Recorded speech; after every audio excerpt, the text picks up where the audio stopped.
நான் வந்து ஒரு 12:10க்கு chief ministers special cell mister Ram Pradeep அவரை வந்து பிரதீப்பன் மிஸ்டர் ராம் பிரதீப்பன் சீஃப் ஆஃபீஸரை நான் வந்து மீட் பண்ணினேன். ஒரு 10 minutes அவர்கிட்ட வந்து என்னோடய பெட்டிஷனை கொடுத்துட்டு அவர்கிட்ட வந்து நான் பேசினேன். சார்கிட்ட நான் என்னை இன்ட்ரடியூஸ் பண்ணிவிட்டு சார்கிட்ட சொன்னேன், சார் இந்த பெட்டிஷனை வந்து நம்ம சீஃப் மினிஸ்டர் ஆஃப் தமிழ்நாடு அவர்கிட்ட வந்து இது வந்து தெரியப்படுத்துங்க. கண்டிப்பாக இந்த அவங்க ரொம்ப வந்து என்னை வந்து ரொம்ப ரெஸ்பான்சிவாக என்னை வந்து அக்செப்ட் பண்ணிவிட்டு அவங்க சொன்னாங்க, கவலைப்படாதீங்க madam, definitely we will forward this petition to the chief minister, we will inform this to the chief minister of Tamil Nadu அப்படின்னு சொன்னாங்க. தென் அவங்க வந்து என்னோட இன்ட்ரடக்ஷனை பற்றி கேட்டாங்க, நீங்கள் என்னது எப்படி இருக்கிறீங்கன்னு கேட்டாங்க. Then I was explaining. And நான் வந்து என்னோடய ஹஸ்பண்ட் வந்து சன் நியூஸில் வந்து இருந்தாங்க. And he was the chief correspondence for Sun News அப்படின்னு சொன்னேன். அண்ட் ஹீ வாஸ் ஒரு 2004-06 எனக்கு தெரியல, அந்த பீரியடில் வந்து மிஸ்டர் ஃபீலிக்ஸ் ஜெரல்ட் வந்து சன் நியூஸில் வந்து ஒரு ப்ரோக்ராம் பண்ணியிருந்தாங்க. அந்த ப்ரோக்ராம் வந்து 24 hours with MK ஸ்டாலின் அப்படிங்கிற ப்ரோக்ராமில் என்னோட ஹஸ்பண்ட் மிஸ்டர் ஃபீலிக்ஸ் ஜெரல்ட் அந்த டைமில் சன் நியூஸில் ஒர்க் பண்ணிட்டு இருந்தாங்க. He was traveling with our present Chief Minister of Tamil Nadu and they were having the full 24 hours of the episode. So to that extent, my husband do know the Chief Minister of Tamil Nadu. கண்டிப்பாக எங்கள் ஹஸ்பண்டுக்கு நல்லா தெரியும், and சாருக்கும் நல்லா தெரியும், எங்கள் ஹஸ்பண்டை நல்லா தெரியும். கண்டிப்பாக இந்த பெட்டிஷன் நான் வந்து சப்மிட் பண்ணியிருக்கிறேன். இது சீஃப் மினிஸ்டர் கிட்ட இது தகவல் தெரிவிக்கப்படும். அவரும் கண்டிப்பாக இந்த பெட்டிஷனை பார்ப்பாங்க. And based on the petition அவர் வந்து what is the next move அப்படின்னு அவர் நல்லபடியாக எனக்காக, நான் ஒரு தமிழ் குடிமகள் தனியாக எந்த வித ஒன்லி மீடியாவோட சப்போர்ட்டை தவிர என்னோட எந்த சப்போர்ட்டு இல்லாமல் நான் வந்து இன்றைக்கி வந்து ஆப்ரேட் பண்ணுறேன். ஸோ அது வந்து என்னோட lawyer will say on that.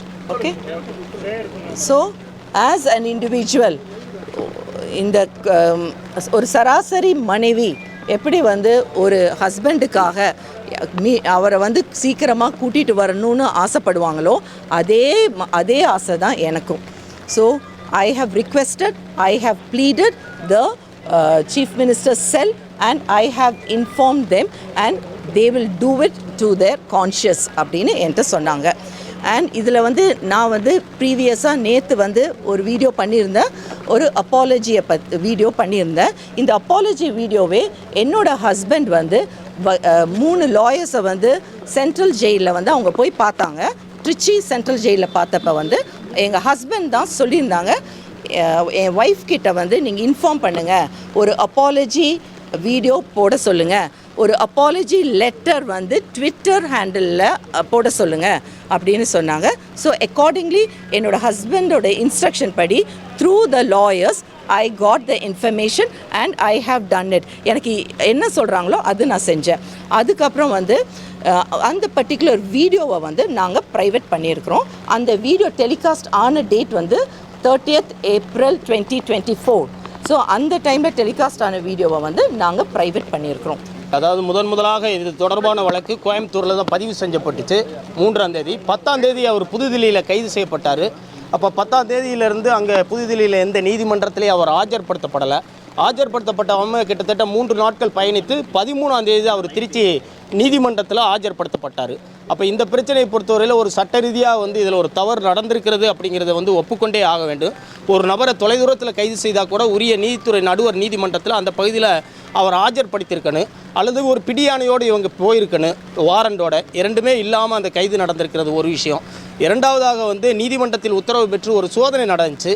அந்த சோதனையில் வந்து இந்த வழக்கோடு தொடர்புடைய அந்த மின்னணு பொருட்கள் மற்றவை மட்டுமே கைப்பற்றப்படணும்னு சொல்லப்பட்டிருந்த நிலையில் அவங்க சொத்துக்களுடைய அசல் ஆவணங்கள்லாம் கைப்பற்றப்பட்டுச்சு. அது மட்டும் இல்லாமல் அந்த நிறுவனத்திலிருந்து புகைப்பட கருவிகளே ஒரு 6 புகைப்பட கருவிகள், கணிப்பொறிகள், நிறையா எடுத்துகிட்டு போயிட்டாங்க. அப்போ அந்த கைப்பற்றுதலும் கூட நாங்கள் பாதிக்கப்பட்டிருக்கோம், வாழ்வாதாரம் இழந்திருக்கோம், நிறுவனத்தை இயக்க முடியாமல் நிற்கிறோம். கைதில் வந்து பிழைகள் நடந்திருக்கு. அவர் வேணும்னு தீய எண்ணத்தோட கெட்ட எண்ணத்தோட இதை பதிவேற்ற செய்யலை. ஒரு நெறியாளராக மட்டுமே வந்து இந்த செய்தியை வந்து அவர் வந்து ஒரு பதிவேற்றம் செஞ்சுருக்காரு. அதை கூட வந்து பலத்த சர்ச்சையும் எதிர்ப்புகள் வருகின்ற நிலையில் நேற்று நாங்கள் வந்து அதை வந்து ஒரு வருத்தம் தெரிவித்து அந்த பதிவேற்றத்தை கூட நாங்கள் வந்து பொது பார்வையிலிருந்து நாங்கள் நீக்கிட்டோம் அப்படிங்கிற கருத்துக்களை தான் அவங்க வந்து இந்த மனுவில் சொல்லியிருக்காங்க. அவருடைய மகள் வந்து ஜெர்மனியில் படிச்சுக்கிட்டு இருக்காங்க. மகன் 12ஆம் வகுப்பு முடித்துட்டு கல்லூரியில் சேர்றதுக்காக இருக்காங்க. அவருக்கு வந்து உடல்நிலையில் இரத்த அழுத்தம் போன்ற பல்வேறு உடலியல் பிரச்சனைகள் உள்ளன. அப்போ இதை அனைத்தையும் வந்து முதலமைச்சர் வந்து கணக்கில் எடுத்து கருணை கூர்ந்து வந்து அவர் மீதான அந்த வழக்குகளை திரும்ப பெறணும் அப்படிங்கிறத நம்ம சொல்கிறோம். அவர் மீது வந்து எந்த வழக்குகள் இனிமேல் கூடுதல் வழக்குகள் தொடுக்கப்பட்டுக்கிட்டே இருக்குது. இது வந்து ஒரு தீராமல் அப்படியே தொடர்கதையாக போய்கிட்டே இருக்குது. அவரை பொறுத்தவரையில் ஒரு நெறியாளர், ஊடகவியலாளர், 4 நூற்றாண்டு கால ஊடக அனுபவம் உள்ளவர். அந்த அடிப்படையில் அவர் மீதான வழக்குகள் திரும்ப பட வேண்டும், அவர் சிறையிலிருந்து விடுவிக்கப்பட வேண்டும் என்பதே அவருடைய மனைவியினுடைய கோரிக்கை. அவர் ரெட்பெக்ஸ் நிறுவனத்தில் பதிவு செய்ய பங்கேற்பாளராக இருக்கக்கூடியவங்க. அந்த வகையில் முதலமைச்சருடைய தனிப்பிரிவில் அந்த தனி செயலர்கிட்ட இந்த முறையீடு அளிக்கப்பட்டுள்ளது.